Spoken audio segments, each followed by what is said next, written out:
Hello everyone, welcome to Carentastic classes. मैं आप सभी का अपनी क्लासेस में स्वागत करती हूँ। होप कि आप सब अच्छे होंगे।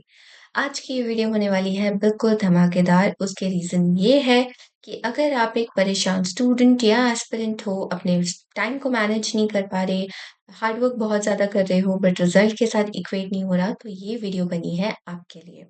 सबसे पहली बात जो हम इसमें डिस्कस करने वाले हैं वो ये है कि आप कौन-सी टेक्निक्स लगाओ कि जितना आप पढ़ो आपको याद रह जाए, आपके आंसर्स बिल्कुल सही आएँ, आपका टाइम बिल्कुल मैनेज हो जाए, राइट? ये सारी चीज़ों को करने के लिए हम इस वीडियो में सीखने वाले हैं।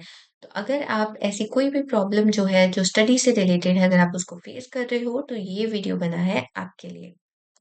चलो, आज बात करने वाले हैं हम लर्निंग ऑब्जेक्टिव्स की। सबसे पहली बात, इस वीडियो से आप क्या-क्या सीख के जाने वाले हो?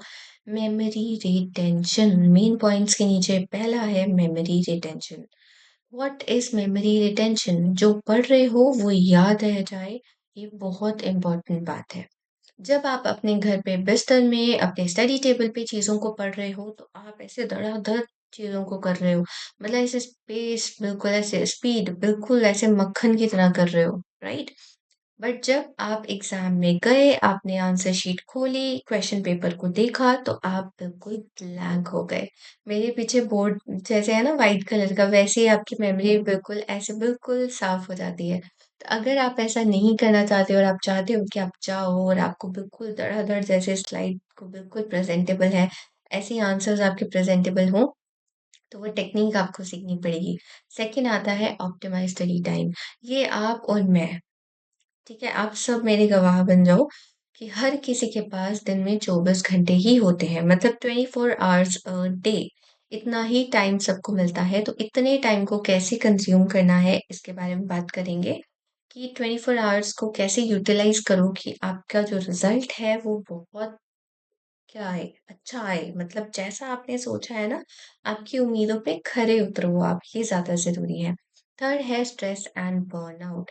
स्ट्रेस और बर्नआउट आजकल के ज़माने में किसको नहीं है? हेडेक्स, माइग्रेन्स, पता नहीं कितनी-कितनी प्रॉब्लम्स चल रही हैं। स्ट्रेस नहीं लेना है, स्ट्रेस को दूर भगाना है। कैसे भगाएँगे वो मैं आपको बताऊँगी। जब आप कॉन्फिडेंट होते हो कि ठीक है जो आपने पढ़ा है आपको याद है, दिमाग में छप गया है, तो आप कभी भी क्या करोगे, आप कभी भी पैनिक नहीं हो जाओगे।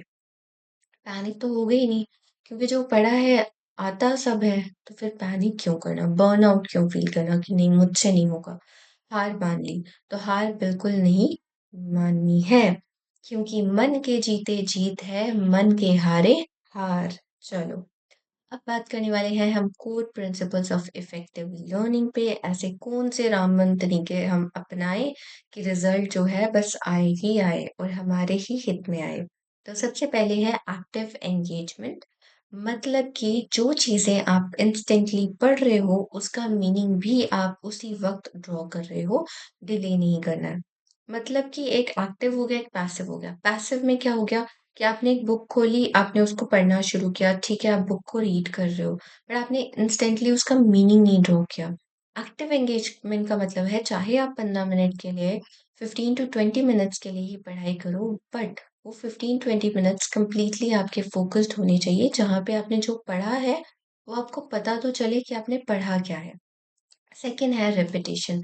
जितने नंबर ऑफ टाइम्स रिपीट करते जाओगे कि क्या पढ़ा है, बार-बार, बार-बार, बार-बार रिवाइज़ करते हुए जाओगे, मतलब उसी वक़्त नहीं, मतलब थोड़ा टाइम देना। जैसे आज क्या है, 10 दिन के बाद रिवाइज़ करना, फिर 5 दिन के बाद रिवाइज़ करना, ऐसे रिपीट करते हुए जाओगे, तो आपको वो चीज़ें याद रह जाएँगी। फिर आता है वैरायटी। वैरायटी मतलब अलग-अलग टेक्निक्स यूज़ करना। लेट्स सपोज हम सारे के सारे स्टूडेंट्स अलग हैं, everyone is different in their own way and they are beautiful in their own way. किसी की भी टेक्निक जो है वो सुपर डुपर नहीं है, किसी की मतलब ऐसे खराब नहीं है, अपने अपने हिसाब से डिपेंड करता है। तो अपने हिसाब से अपनी टेक्निक को चुनो। जैसे बहुत से लोग हैं जिनको लिख-लिख के याद रहता है, तो मैं उनमें से एक हूँ। मैं जितना पेपर पे लिखती हूँ, मुझे याद रह जाता है। वैसे ही अगर आपको लगता है कि आपको रीड करने से याद हो जाता है या फिर आपको शॉर्ट नोट्स, वो स्टिकी नोट से याद हो जाता है, जैसे भी आपको याद होता है, अपनी टेक्निक को पहचानो और बस भाग जाओ उस टेक्निक के पीछे। आगे बढ़ते हैं, अब है एक्टिव लर्निंग टेक्निक्स।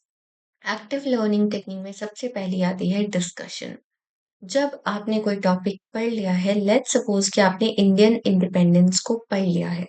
अब उसको अपनी फैमिली के बीच में, अपने कज़िन्स के बीच में, अपने सिबलिंग्स के बीच में, फ्रेंड्स के बीच में डिस्कस करना शुरू कर दो। क्यों? क्योंकि जब आप हेल्दी डिस्कशन में इन्वॉल्व होगे, मैक्सिमम क्वेश्चन अराइज़ होंगे। आपने इंडियन इंडिपेंडेंस कब मिली ये पढ़ लिया, कौन-कौन लोग थे ये पढ़ लिया, ठीक है?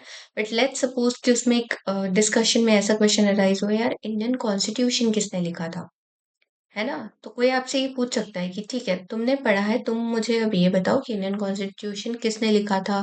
कितना वक़्त लग गया? ये सारी चीज़ें जो हैं वो एक्टिव डिस्कशन जब आप करते हो ना, हेल्थी ग्रुप डिस्कशन करते हो, ये क्वेश्चन आपको वहाँ से राइज़ होंगे, जो कि आपको हेल्प करेंगे ताकि ये एग्ज़ाम आपकी डिस्कशन में ना आकर आपके फाइनल पेपर में आ जाए, तो आप उसके लिए तैयार रहो। Second hand teaching. This is one of the best technique that you can actually involve in your study. वो है टीचिंग। जब आप दूसरों को पढ़ाते हो तब आप 110% सतर्क हो जाते हो। ठीक है? अगर ये वीडियो जो मैं आपको समझा रही हूँ, अगर ये मैंने सिर्फ़ अपने लिए पढ़नी होती, तो शायद मैं इसको आलस में धीरे-धीरे करके पढ़ती। बट आज मैं आपको समझा रही हूँ, तो मेरी जो फ़ोकस है वो 110% रेज़ हो गया है ताकि आपके पास इफ़ेक्टिव मटीरियल जाए। तो जब-जब हम दूसरों को समझाते हैं, तो हम अच्छे से एक्सप्रेस कर पाते हैं, जो हमारे डाउट्स होते हैं ना, वो भी साथ-साथ ही क्लियर होना शुरू हो जाते हैं। ठीक है? मतलब हम क्वेश्चन भी पूछ रहे हैं, हमें आंसर भी मिल रहा है, तो वो क्या हो जाता है टीचिंग में इन्वॉल्व होने से वो इफ़ेक्टिवली समझ में आता है हमें, ठीक है? मैंने एक बहुत फ़ेमस कोट पढ़ी थी कि जब आप किसी चीज़ को पढ़ते हो, किसी टॉपिक को, लेट्स सपोज़ कि आपका कोई टॉपिक है फोटोसिंथेसिस या फिर कोई प्लांट से रिलेटेड टॉपिक है। आपने उस टॉपिक को इंग्लिश में पढ़ा, फ्रेंच में पढ़ा, जर्मन में पढ़ा, किसी भी अलग लैंग्वेज में पढ़ा, बट आपको तब तक वो समझ नहीं आएगा मतलब आप ये नहीं बोल सकते कि मुझे समझ आ गया जब तक आप उसको अपनी मदर टंग में ना ट्रांसलेट कर पाओ। जैसे मेरी मदर टंग डोगरी है या हिंदी है, तो जो मेरी मदर टंग है उसमें मुझे समझाना आना चाहिए कि अगर मैं पंजाबी बोलती हूँ तो मैं पंजाबी में उस टॉपिक को समझा पाऊँ इसका मतलब कि मुझे समझ में आ गया। ये टेस्ट ज़रूर करना अपने ऊपर। थर्ड है practice. Practice makes the man perfect. ये हम पढ़ते हुए आए हैं। फेमस कोट है तो जितनी बारी जो चीज़ें डिफ़िकल्ट हैं उनको बार-बार, बार-बार प्रैक्टिस करते रहो। लेट्स सपोज़ टेबल्स हैं मैथ्स में, प्रॉब्लम्स हैं, मैथ्स पढ़ रहे हो, फिज़िक्स के न्यूमेरिकल सॉल्व करो तो बार-बार करते चलो। क्योंकि जितनी बारी गलती करोगे उतनी ही बारी उसको सुधारते भी जाओगे। आगे बढ़ते हैं स्पेस्ड रेपिटेशन टेक्नीक पे।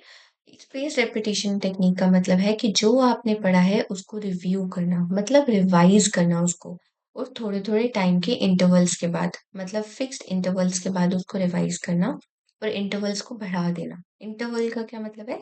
गैप को। जैसे कि आपने आज कोई टॉपिक पढ़ा, ठीक है? आपने उसको लर्न कर लिया, समझ लिया, अब आप उसको नेक्स्ट 15 डेज़ के बाद पढ़ोगे। आपको सिर्फ टाइटल याद आ जाएगा, बाकी सब भूल गया होगा। फिर 15 डेज़ से शुरू होना और 10 दिन के बाद फिर से कोशिश करना। इस बारी आपको टाइटल भी याद रहेगा कि आपने क्या पढ़ा है, टॉपिक याद रह जाएगा, प्लस आपको कुछ मटेरियल याद रहेगा।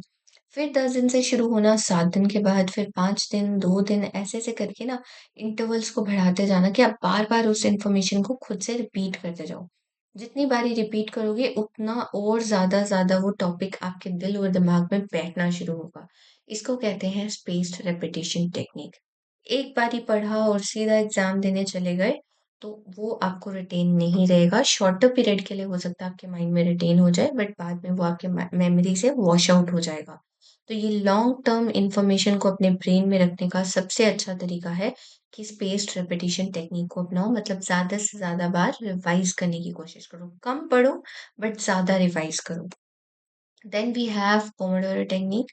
पोमोडोरो टेक्निक होता है कि आप अपने पास एक फिक्स्ड टाइम पीरियड लगा रहे हो कि ये मेरा फोकस स्टडी का टाइम है। लेट्स सपोज आप 25 मिनट्स के लिए इंटेंस फोकस हो पाते हो तो 25 मिनट्स के लिए इंटेंस फोकस हो जाओ। उस चीज़ को बार-बार पढ़ने की कोशिश करो जो आप पढ़ रहे हो और उसके बाद 5 मिनट्स का ब्रेक ले लो। फिर नेक्स्ट 25 मिनट्स के लिए शुरू हो जाओ, 5 मिनट्स का ब्रेक लो। पोमोडोरो ऐप्स बनी हुई हैं, आपके मोबाइल फ़ोन में आ सकती है पोमोडोरो ऐप्स। ये करना बहुत ज़रूरी है, राइट? क्यों? क्योंकि हम प्रोक्रेस्टिनेशन करते हैं। प्रोक्रेस्टिनेशन मतलब आज का काम कल, कल का काम परसों करेंगे, तो वो तो कभी होगा ही नहीं हमसे। तो पोमोडोरो ऐप ये सिखाता है कि आपको प्रोक्रेस्टिनेट नहीं करना, मतलब आगे नहीं बढ़ाना। अगर आप पढ़ने लगे हो तब भी आप ऐसे धीरे-धीरे पढ़ रहे हो, ठीक है? 1 घंटे में नहीं 2 घंटे में कर लेंगे, 2 घंटे में नहीं 4 घंटे में पढ़ लेंगे। क्यों? इतना टाइम क्यों बैठना है आपको? थोड़े टाइम के लिए बैठो और जल्दी से छुटकारा पाओ अपने डिफ़िकल्ट टॉपिक से। तो इस चीज़ को अप्लाई करके देखो, फिक्स टाइम इंटरवल और फिर ब्रेक ले लो। फिक्स टाइम इंटरवल फिर ब्रेक ले लो।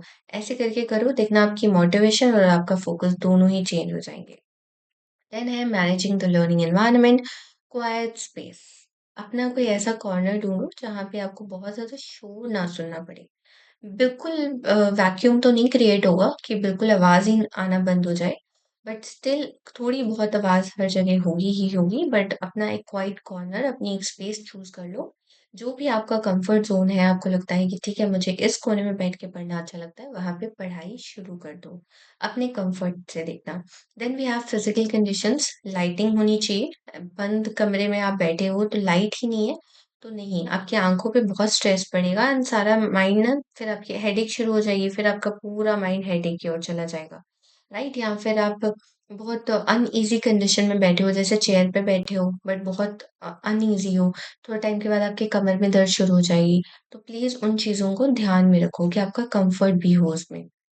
Then we have tools and materials, कि आपके पास सारे जो भी आपने पढ़ना है, मतलब अगर आपको पेन चाहिए, कॉपी चाहिए, लेकर बैठो स्टडी टेबल पे। ऐसा नहीं है कि आपने पेन पकड़ लिया, फिर नोटबुक लेने आप गए, फिर लेकर आए, फिर आप बुक लेने गए कहीं और। मतलब ऐसे सामान फैलाया हुआ है कि एक-एक चीज़ लेने जा रहे हो। तो सारा ध्यान जो है ना वो आपका चीज़ें लाने में और इनको इकट्ठा करने में चला जाएगा। तो जब भी पढ़ने बैठो थोड़ा-सा पहले सेल्फ प्रिपरेशन करके बैठो, माइंड भी और अपनी बॉडी को थोड़ा-सा कंट्रोल करके बैठो। अगर आपके हाथ-पैर बहुत मतलब ऐसे होता है ना, फिजिटिंग कहते हैं उसको, कि बहुत आदत है हमें पेन के साथ खेलने की, तो थोड़ा-सा उसको कंट्रोल कर लो। Then we have setting goals and priorities. Realistic goals रखना। अपने आप को 1 दिन में पूरी की पूरी किताब खत्म करने का न्योता मत देना। हो सकती है, ये नहीं कह रही कि कंप्लीट नहीं हो सकती। चैलेंज नहीं कर रही हूँ आपको, इंसान करने पे आए तो क्या नहीं कर सकता, चाँद पे जा सकता है, माउंट एवरेस्ट पे जा सकता है, तो ये तो पढ़ाई है। बट फिर भी रियलिस्टिक गोल रखना। जैसे आपने 1 टॉपिक का डे करना है, तो 1 टॉपिक पे रिस्ट्रिक्टेड रहना, उतना जितनी आपकी कैपेसिटी है, उसको अच्छे से याद रखने की। Then we have prioritization. अगर ऐसा कोई भी टॉपिक है जो बहुत ज़्यादा इम्पोर्टेंट है, उसको कोशिश करो कि डेडलाइन्स के साथ कंप्लीट करने की कोशिश करो और हमेशा खुद को डेडलाइन्स दो। कि मैंने इस तारीख तक ये ख़त्म कर लेना है, उस तारीख के बाद मैंने वो टॉपिक शुरू करना है। हमेशा एक कैलेंडर अपने पास रखो ही रखो। कोशिश करो कि अपना शेड्यूल के साथ चलो, वो आपको बहुत ज़्यादा हेल्प करेगा। देन वी हैव कि एक टू डू लिस्ट बनाने की कोशिश करो। मेरे हिसाब से टू डू लिस्ट होना चाहिए आपके पास। ऐसा नहीं कि आप पेन पेपर लेके बैठे हो, पर जब भी आप सुबह उठ रहे हो तो आपको पता होना चाहिए कि आपने क्या-क्या टॉपिक्स आज पढ़ने हैं, कहाँ-कहाँ से पढ़ने हैं, कौन-सा स्टडी मटेरियल आपको कवर करना है, वो सारी चीज़ें आपके माइंड में पहले से ही गोल्स प्रिपेयर्ड होने चाहिए, ठीक है? Then we have conclusion. अगर आप इनको अप्लाई करते हो, आपके आउटकम्स बहुत अच्छे होंगे, स्ट्रेस नहीं होगा। और सेकंड नहीं, मतलब लास्ट जो मेरे को चीज़ आपको समझानी है वो ये है कि सेल्फ टॉक करो। सेल्फ टॉक का मतलब है कि अपने आप के साथ बातें करो, बट मोटिवेशनल बातें। मतलब ऐसा नहीं कि आप कुछ भी बोल रहे हो। नेगेटिव सेल्फ टॉक नहीं करनी। मुझसे नहीं होगा, मैं नहीं कर पाऊँगी, मैं बहुत कन्फ्यूज़ हो जाती हूँ, मैं बहुत डरती हूँ, मैं बहुत डरता हूँ। ये तो मेरे बस की नहीं है, ऐसी चीज़ें नहीं कहनी है खुद को। हमेशा कहना है कि हो जाएगा, करूँगी, हो जाएगा, जितना होगा अच्छा होगा मेरे से। मैं अपना 100% दूँगी, रिज़ल्ट आएगा, जो भी होगा मुझे मंज़ूर होगा। So do not be result focused, अपने हार्ड वर्क पे फ़ोकस करो, फिर बिलीव करो। ठीक है? जो आप बिलीव करते हो वो हो सकता है। तो इसीलिए अपने आप के साथ सेल्फ मोटिवेशन जैसी बातें करो, ठीक है?